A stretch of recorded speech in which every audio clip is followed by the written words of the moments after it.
घोटालों के सरताज शरद पवार, जिसका परिवार, रिश्तेदार और ये खुद सिर से लेकर पांव तक घोटालों में डूबा हुआ है। जहां जहां जब जब मौका मिला, जनता को लूटकर अपनी तिजोरी भरी, सिंचाई घोटाला कर किसानों को ठगा, मिल घोटाले कर मिल मालिकों को और बैंक घोटाले कर आम जनता को ठगा। पवार के घोटालों का सिलसिला बहुत पुराना है। पवार जब महाराष्ट्र का मुख्यमंत्री था, तब चीनी मिल के मालिकों को अवैध तरीके से बैंक से लोन दिलवाता था और जब ये मिल मालिक बैंक का लोन नहीं चुका पाते थे तो अपने ही लोगों को कम से कम पैसों में मिल की नीलामी करवा देता था। इसके अलावा ये पवार चीनी को कम दामों पर बेचता था और जब चीनी की कमी होती थी तब उसी चीनी को दोगुने दामों पर खरीदता था। और तो और 90 के दशक में इस पवार ने जमीन घोटाले में ऐसा रिकॉर्ड बनाया कि आज रॉबर्ट वाड्रा को भी शर्म आ जाए।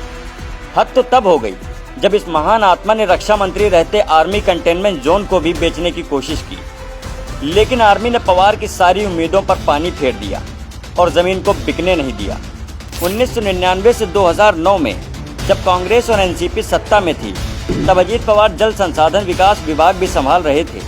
उस दौरान पवार ने जितनी भी सिंचाई परियोजनाओं को मंजूरी दी, सब में अनियमितताओं का आरोप लगाया गया था।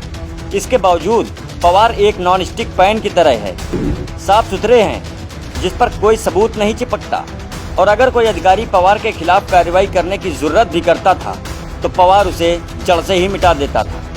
इसलिए आज तक ये पवार बचा हुआ है। ऐसा नहीं है ये घोटाले सिर्फ पवार तक ही सीमित रहे हैं, इसकी बेटी, दामाद और भतीजा सबके सब घोटाले में शामिल रहे हैं। पवार ने 2002 में अपनी बेटी को फायदा पहुंचाने के लिए अपने अधिकारों का गलत इस्तेमाल कर 348 एकड़ जमीन निजी कंपनी लेक सिटी कॉरपोरेशन को मात्र 23,000 रुपए महीने की दर पर 30 साल की लीज पर दिला दी। इस कंपनी में पवार की बेटी सुप्रिया सुले की भी हिस्सेदारी थी। भतीजा अजीत पवार भी किसी से कम नहीं रहा। 2019 में 5,000 करोड़ रुपए के घोटाले में शरद पवार और अजीत पवार के खिलाफ मामला दर्ज किया गया। मामले में ईडी ने अजीत पवार की 65 करोड़ की संपत्ति जब्त की। इसके अलावा पवार के दामाद भी भ्रष्टाचार करने में किसी से पीछे नहीं रहे। पवार के दामाद रामोशी पर पुणे के बालवाड़े में 8,49,000 वर्ग फुट के भूखंड की हेराफेरी का आरोप लगा था। इस हेराफेरी से राज्य सरकार को 427 करोड़ 70,90,000 रुपए की चपत लगी थी। तो इससे ये तो साफ होता है कि जब तक महाराष्ट्र में पवार के नेतृत्व वाली भ्रष्ट एनसीपी के परिवार को नहीं हटाया जाता, तब तक ऐसे ही जनता को ठगा जाएगा, सरकारी जमीनों को बेचा जाता रहेगा और नेताओं की तिजोरियां भरती रहेंगी।